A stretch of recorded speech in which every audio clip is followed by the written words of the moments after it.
Ali Carter said to pay attention to the fires. So that's how I'm going to start this video.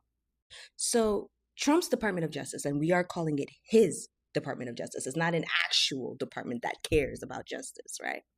They have requested that South Carolina officials overturn personal data for more than 3.3 million voters, okay?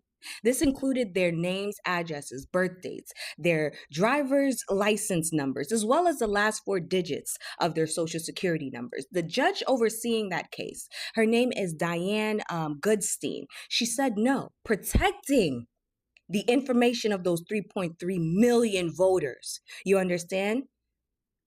Less than 12 hours ago, her $1.1 million home beach house exploded in a fire with her family members in it. With her family members in it.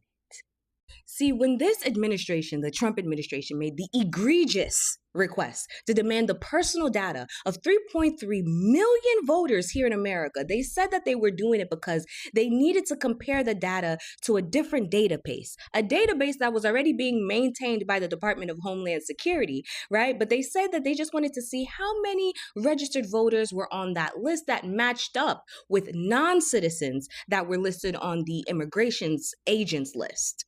So then one voter, Ann Crook, right, she attempted to halt the process by filing a lawsuit against the South Carolina Elections Commissions, right? And then on September 2nd, Judge Goodstein, whose house just got blown up, right, issued a temporary restraining order in the case, halting the handover of voter information. And then today, her and her husband and another family member was rushed to the hospital because of an explosion that took place at her beach house. While her family members were in that home, while she was in that home. Are y'all ready to wake up? Y'all ready to wake up to realize what type of country we live in? You think that it's a coincidence that the Supreme Court cases have been ruling in his favor each and every single time? Y'all think that it was a coincidence? And if y'all go and look at the videos, the pictures of her home, because it's on the news, you can go and look it up. Right?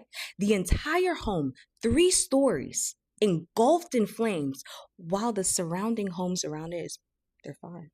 It's just her home. It's just her home. It's just her home. So it's not a wildfire. And then that's why they said it's probably started by an explosion. And the only thing that people know about this judge is that she overturned and decided to rule against Trump. She did not rule in favor of Trump. In fact, she decided to look out for the actual American citizens.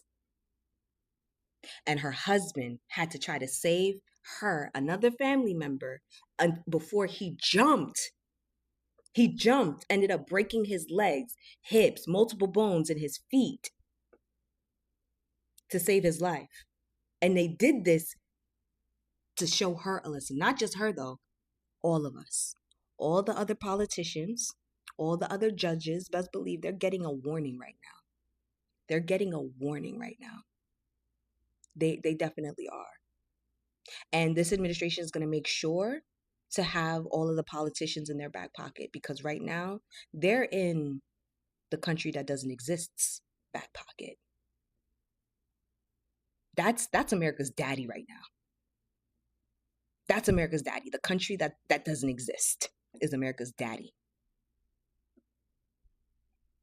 And unless America gets on that Nepal type of timing, it's over. It's over.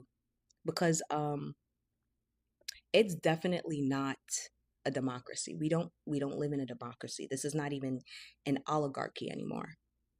We're getting straight into dictatorship. You're going straight there. Welp.